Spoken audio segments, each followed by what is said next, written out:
be honest with ourselves. The zombie genre is a dead one.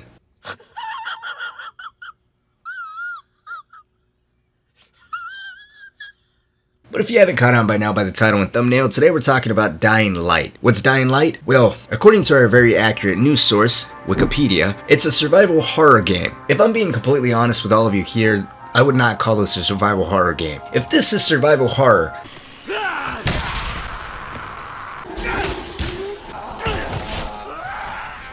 then Doom Eternal's a platformer. Both those games have elements thrown into it, sure, but it's not the main course. On the surface, in all honesty, Dying Light is just another bland zombies game. It takes place in a fictional open world because countries now have insecurities that are only matched by that of 12-year-olds whose bodies are going through changes, so you can no longer ground your story in reality by placing the plot in real-life places, but it also has textbook story twists and a fuck ton of swearing. I'm shouting because this fucked up infected motherfucker with guts hanging out of his mouth. You goddamn stupid fucking kid! You're looking pretty fucked up, huh? And I can think of a lot of reasons to tell you to go fuck yourself. What is going on? Bullshit. Shit. What the fuck, Crane? Bloated infected just fucking exploded. Fucking hell, Raheem, that was my job! I'm not a fucking human trafficker. You just shut the fuck up! What the fuck? I swear I'm gonna fucking make Rice pay. Fuck you, asshole. Why keep it a fucking secret? But underneath that, it's so much more. In anticipation, or I guess you could say in light of this game's upcoming sequel, hopefully releasing sometime this year, and in celebration of this game's 6-year anniversary, I wanted to relive the masterpiece that is Dying Light. The question is, are there still non-infected survivors in the city as the GRE maintains? And if so, will the ministry still go through with a stated plan to annihilate the city in an attempt to wipe out the Harran virus once and for all? Whether by way of the virus or the ministry's proposed plan, one thing is certain. Harran's days are numbered. Hey, do you copy? Do you copy? It's Squadron!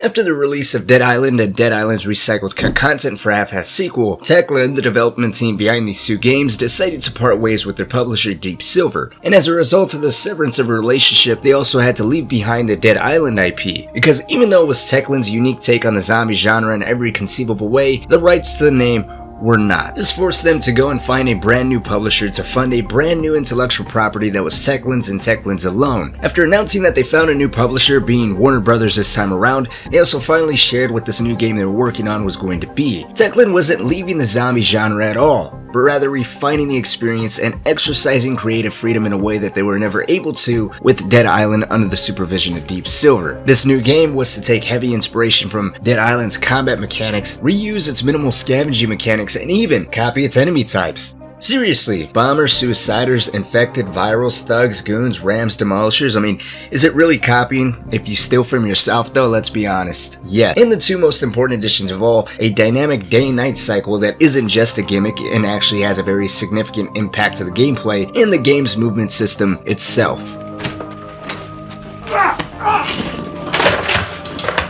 Parkour! Extreme! Parkour! Parkour! Techland-based world traversal and even the game's more advanced combat systems around parkour, giving the player complete freedom in how they choose to attack, or in the early game's case, avoid combat, since most in the early game will be choosing to do so, since the game has a stamina bar that's tied to your combat and movement. So while you're going to be eager to be bashing in some heads, you really need to pick and choose your fights, since even a weak shambling zombie in a one-on-one encounter is going to have you gasping for air like someone just kicked you in the balls and told you to run in a straight line. But it happens. Maybe it's because he's infected. Speaking of infections, let's talk about this game's weakest aspect, the story. The story of Dying Light is like the story of how Grandpa has a daughter that's your age. It made sense at first and was actually very entertaining, but as time goes on, you realize the bare minimum was done to get you to shut up. I mean, I guess truthfully, the story of Dying Light technically isn't bad. It's just one that didn't age well and is often described as a very predictable one. I'm gonna stop right here. I'm gonna start talking about the story, so if you don't want any spoilers, or if you've already played the game, you don't want to hear the story all over again, then maybe consider jumping ahead to where we discuss the combat. Just whatever the timestamp says on the screen, go ahead and fast forward to that. If you guys haven't played the game yet, I recommend you experiencing the story once for yourself, as it's good, at least one go around. But a basic rundown is we play as Kyle Crane, an undercover GRE agent, GRE standing for Global Relief Effort, which is a humanitarian organization who has been running airdrops in the walled-off city of Harran, providing the remaining survivors within this walled-off city with food, general supplies, and most important of all, antizin, which in short, antizin is this game's version of Zombrex if you ever played Dead Rising, or if not, in other words, it's this game's suppressant that keeps those who are infected from completely turning. It's not an immediate thing, it's actually a gradual process. But as Kyle Crane, you're dropped into the city with the objective of retrieving a sensitive file from a man known as Kadir Suleiman. He's been using this file as a means to blackmail the GRE. Now upon landing in Iran, you're confronted with some goons who then promptly beat the fuck out of you for no apparent reason other than to seemingly show the player that. Stop! Loud noises draw them. And now you're infected. And you got Amir killed, which results in Jade resenting you for the rest of the game, which is unfortunate because Crane very clearly has a thing for her. You're Jade, right? Right? Tell you how sorry I am for your loss. I owe you and Amir my life. Yeah, you do. I mean, it's not a true zombies game without some type of forced love connection, am I right? And this sets the stage with Crane now infected with the virus and being taken back to the Tower, which is a safe haven where most of the remaining survivors in Harran are, or at least this part of Harran anyways. This game does have two maps, and here in the slums, those that reside in the Tower all fall under the leadership of Brecken, who is in charge of a group of freerunners who scavenge Harran and try to beat Rise's men to those very precious GRE airdrops. He's also the lad that got bunked in the game's release trailer. The events of the game actually start at around the same time as that trailer, which is kind of neat. After Brecken gets his skull ray arranged, you're tasked with the one that's going to be going out after the next antizin drops. This is where the game's nighttime mechanics are actually introduced, which I'll talk about in just a minute, but narratively, it's a very important mission because the GRE instructs you to destroy any antizin you come across. Well, without letting you in on this secret, they simultaneously stop airdropping any more supplies, which forces you to deal with the warlord in Harran who goes by the name of Rise on behalf of Brecken. And to absolutely no one's surprise, Rise happens to be Kadir Suleiman, the exact guy that you're looking for. After another of a few more suggestions of the GRE that reveals they aren't all that they seem to be, they instruct you to pretty much do as Rise says. And to make a long story short, Rise asks of you to do a couple of errands for him, and in exchange he'll give you 2 crates of antizin for those at the Tower. In the end, he goes back on his word, and he only provides you a handful of vials and promises more antizin as long as you give him Jade. And this is a proposition supported by the GRE. Rise wants one girl, then give her to him. What the fuck kind of humanitarian outfit are you guys? After Rise goes back on his word and Crane refuses to let Jade know in on the new deal, this results in Crane and Jade storming an elementary school that's under the control of Rise in hopes of finding some antizin, but instead they end up finding C4. The C4 is later used to blow up a volatile nest to quote-unquote make the night a bit safer for Brecken and his runners, but in this mission Rahim ends up getting infected. Oh shit! No, Rahim, stop! And to add a little bit more substance to this, Rahim is the brother of Jade. After his death, Rahim, stop! Brecken and Crane quickly decide to keep this a secret to Jade until they figure out a good way to break it to her, but that quickly goes out the window because neither one of these two know how to talk about sensitive information with the door closed. As Jade runs away, Dr. Zara's camp is hit in retaliation of Crane and Jade hitting the elementary school. The camp is destroyed and Dr. Zara is captured, forcing Crane to go over to Rise's tower to try and free him. After fighting his way to where Zara is being held, Crane realizes it was all a trap. He's then knocked unconscious, only to wake up in the pit, an arena where Rise has men fight the infected for his amusement. After fighting some infected in this, Rise has a man publish the sensitive file you've been sent into the city to retrieve. Even though Rise has lied before and the fact that he's, the story's antagonist, he's actually telling the truth. The file is evidence that the GRE had plans to weaponize the virus all along. But we're kind of getting ahead of ourselves here. With the file now published, this results in Rise having only one good hand, Zara dying, and most importantly of all, the GRE coordinating a carpet bombing attack to level the city of Harran. With the world not knowing the GRE's intentions as a giant damage control operation, they claim that there are no longer any more survivors in the city, and the best way to completely annihilate the virus is by blowing Harran to hell. With the survivors in the slums and Old Town, the second map of Harran, Completely cut off from the outside world, they have to formulate a plan to set off some explosives in a pattern only people would be capable of doing, which would hopefully spare them from the bombing run, as it's so intellectually creative that it couldn't be a mere coincidence set off by the zombies. I did it, guys. After almost getting myself killed, behold the masterpiece. I call it Sad Face.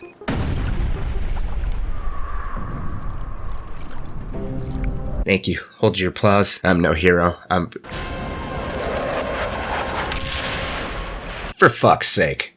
After the GRE destroys her SOS, this leads to Plan B. Go outside the city to a giant radio tower to communicate with the Ministry of Defense. They're the ones who are performing the bombing run at the behest of the GRE. But this is only after Jade is captured by Rise, which forces you to make a detour to the city's museum where Rise is holding her. Now I'ma just cut to the chase. During this section, you end up killing Jade. You actually snap her neck just like you snapped her brother's neck.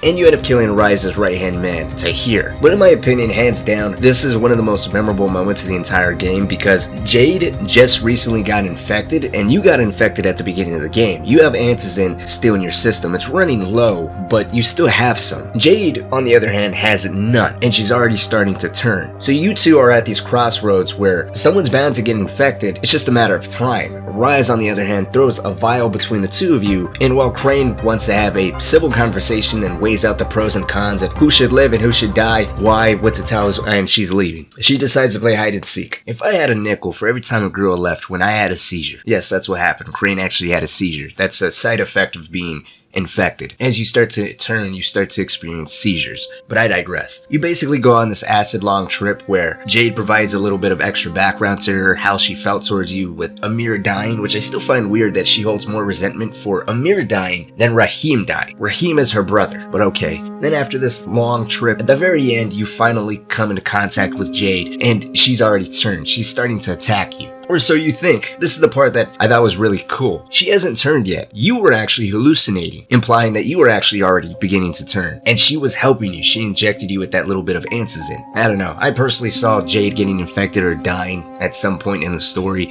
Just that plot twist where you were hallucinating and already starting to choke her out is just one of those moments that have always stuck out in my mind. Right next to Rahim dying.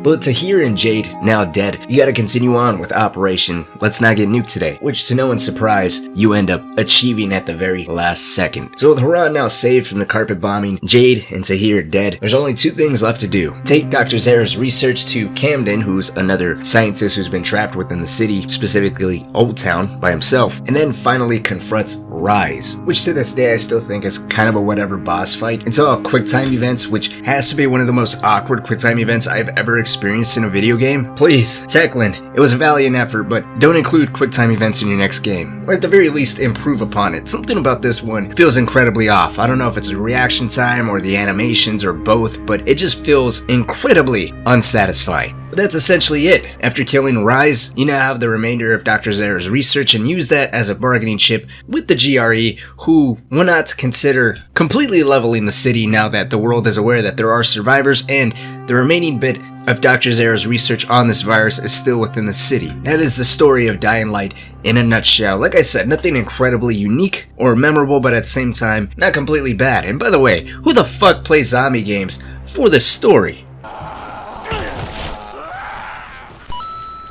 Anyone who has ever played this game will agree. The combat is a masterpiece and has aged beautifully. And if they don't agree with that, they've clearly never invested enough time in this game to have a respectable opinion. Now again, at a glance, the mechanics of Dying Light is deceptively simple. You have 3 skill trees, well technically 4, but 3 main ones. Survivor, which is tied to inventory space, your efficiency at gathering resources, how well you are at repairing broken melee weapons because everything has a finite amount of health. You can't basically use a sword for the entirety of the game. It does deteriorate as you start using it, and then eventually you actually get the grappling hook from the skill tree, bypassing the whole parkour movement. But next in skill trees you have agility, which is tied to your movement, and then strength, which is tied to your combat, and then legendary, which is a whole crazy amount of post-game stuff to experiment with. But let's focus on the 3 main skill trees for now. Now at the start, as I mentioned, you're gonna have a stamina bar that's tied to your movement and tied to your combat. You easily get winded from running away or climbing, and you equally get winded from attacking, and provided the weapons you have right now are nothing more than blunt force objects you scavenged out of a dumpster, you're encouraged early on to improve at the very least your stamina. I mean, after all, that is your means of transportation, and constantly stopping to catch your breath is not fun, and, you know, doubly so when you're being fucking chased. But the beginning of the game also gives you a sense of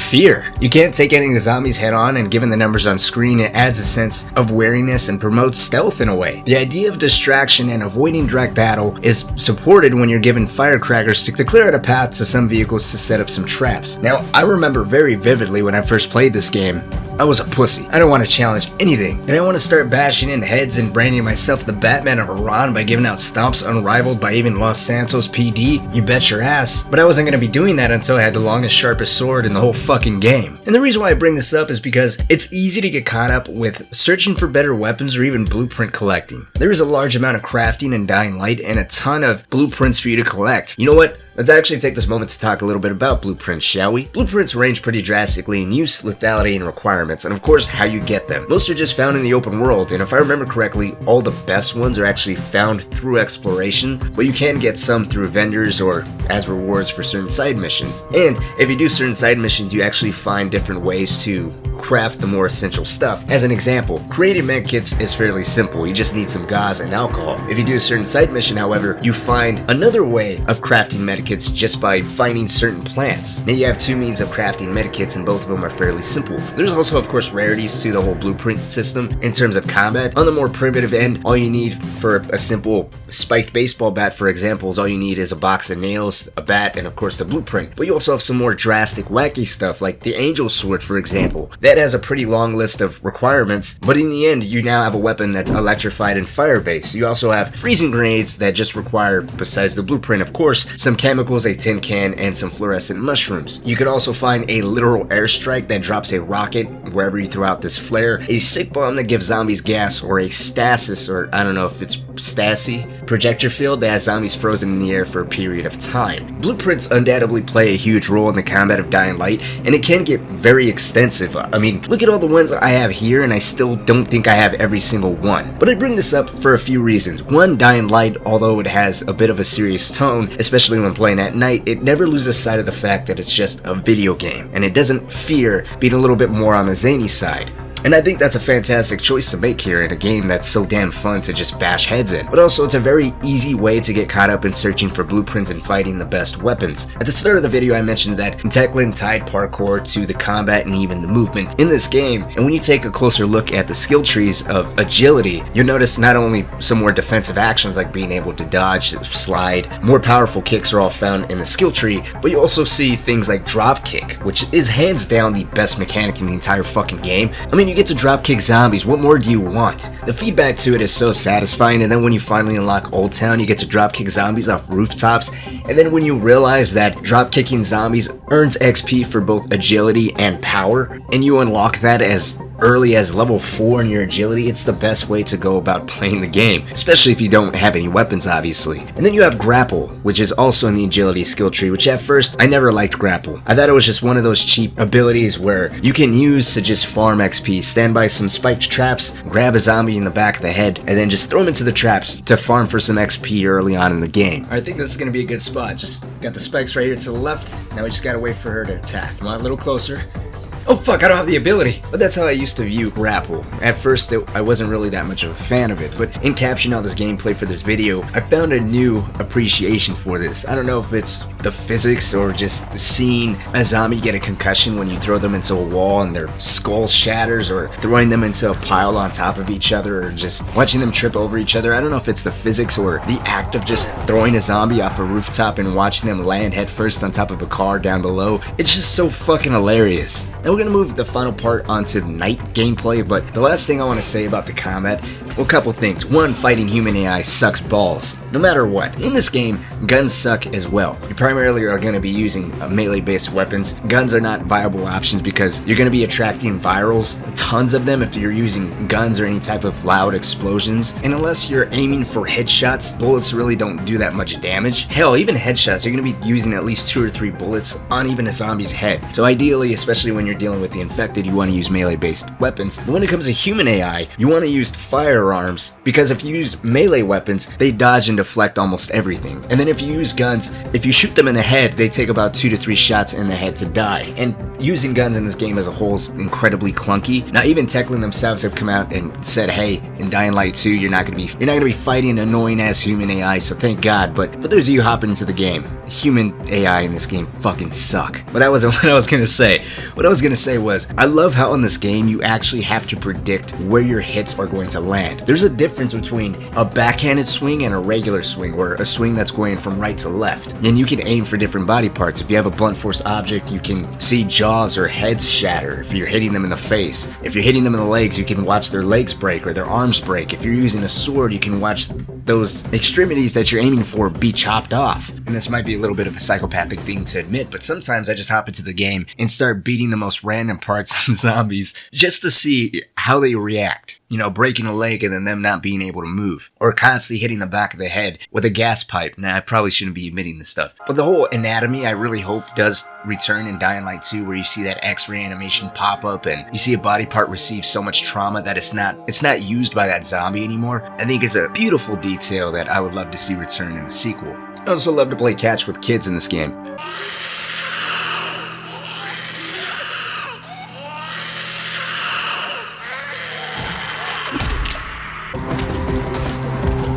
Let's finish this video off on nighttime gameplay and post-game content. Now I guess this is where one could argue that the game is horror in its presentation, with them pretty much requiring you to use your flashlight since the game is stupidly dark, and they also encourage you to really think twice about your actions because nighttime is a bigger risk than playing during the day. Zombies become much more aggressive. There's also an element of unpredictability where any normal zombie has the chance to become a viral. Basically, they go from shambling on the streets and not really presenting that big of a threat to instantly transforming and now having the ability to climb up the sides of buildings and pursue you relentlessly. And the thing is, any little sound attracts more virals, or even if it doesn't, there's still the chance of any zombie along the way of running from the viral behind you turning into a viral themselves and joining the pursuit. But at night, no matter what, if you're caught in a pursuit, you're gonna be drawing in volatiles, and volatiles attack in fucking packs. You're never dealing with 1 or 2 at once, it's always 3 or 4. But speaking of which, what are volatiles? They're the big threat at night. They're basically virals. They are fast, they're aggressive, they can dodge your attacks, but there's some other things thrown into the mix. Just like virals, they can climb up the sides of buildings, they can chase you on top of rooftops, but they can also spit acid at you, and they also have the ability to pounce on top of you, giving their attack capabilities, their pursuit capabilities, the fact that they attack in packs, and they're all kind of hard to fucking kill. If you're not maxed out on your stamina to get away, if you're not maxed out on your combat to sustain a fight, and if you don't have an incredibly strong weapon, you're ultimately fucked. And even on a maxed out character, a pursuit somehow is always adrenaline inducing. And don't get me wrong, there are tactics to killing a volatile. You know, they are vulnerable to UV light, and you do have a UV flashlight, and then you do gain the ability to craft UV flares, so you just gotta hit them with the flashlight, drop a flare, then beat the fuck out of them with a really strong weapon. So they're not completely vulnerable, but it's still something for you to consider. It's still a threat. If you're strong enough, then you still have to think about, okay, should I really engage in this fight, because chances are they're just gonna keep coming. Or if you're lower ranked, it's like, well, let me come at this bitch with a gas pipe and see what happens. And I think for the first game, it was a good opener. The whole point of playing at night was, yes, everything is much more dangerous, but you're getting double XP for your agility and your power. And of course, I think it applies for your survivor rank as well, which when you max out at least one of these 3 main skill trees, you unlock your legendary skill tree, which leads more into the replayability of Dying Light, because your legendary skill tree affects almost everything. Everything you can think of. How strong one-handed weapons are, how strong two-handed weapons are, your stamina bar, because on harder difficulties, there's multiple difficulties in Dying Light, on harder difficulties, your stamina bar never disappears. So it doesn't matter if you have your agility or your power maxed out, because that shit stays. But your legendary rank can improve it. You can also improve your total health, how strong your fists are. You can legitimately run through the entire game with just your fists. There's an insane amount of bounties to do. There's extra places to explore. There's a prison prison. I think technically the prison, I think it's a bounty, I don't know. But there's a prison you can explore. In this entire game, the prison, the following DLC, which is an entire new area, it's a whole countryside that you can drive buggies and you can upgrade the buggy, which thank God, because when you first drive this damn thing, it handles horribly. It's like trying to drive with your flaccid dick. But you can upgrade its handling, its performance. You can make it electrified. You can give it some UV lights so that way you can drive through hordes of zombies at night while giving yourself a protective bubble from volatiles. And all this stuff you can play with friends. I think you can play with up to 3 friends, I think. And all your progress is saved. So you can have a friend hop into your game, complete a couple story missions, hop out, and his progress and your progress is saved. You can both complete the prison together or Bozak Horde together. The game on normal is a little challenging but fairly easy. You can play on the harder difficulties on New Game Plus and really get your ass clapped by a volatile. I mean, 6 years later, and it's still one of the best zombie games I've ever played, with so much endgame content to explore and experiment with that it's almost a shame that this game is always going on sale. But to wrap this up, I highly recommend you guys give Dying Light a shot if you've never played it. I suggest buying the Enhanced Edition. I don't even think they sell the base game anymore. The Enhanced Edition are improvements visually, of course, but I think they also add some improvements to the frame rate. But the big thing about it is all the DLC is included with the Enhanced Edition, with the exception of the Hell Raid DLC, which is nothing more than them kind of saying, hey, this is what the zombies are going to look like in Dying Light 2. But with that being said, let's talk all things Dying Light. Have you guys ever played this game? If you guys have, what's your most memorable moments, gameplay, story-wise? If you've never played it before, how does this sound? You know, if you stood all the way to the end, you know, thank you. And like always, if you guys haven't joined the Discord yet, link to that is down in the description. We like to have fun there and bond. You know, I'd like to talk to everyone personally, but everyone seems to like to attack me on the flip side. Some good fun. Well, like always, my name is Cynic, and until next time, I'll see y'all later.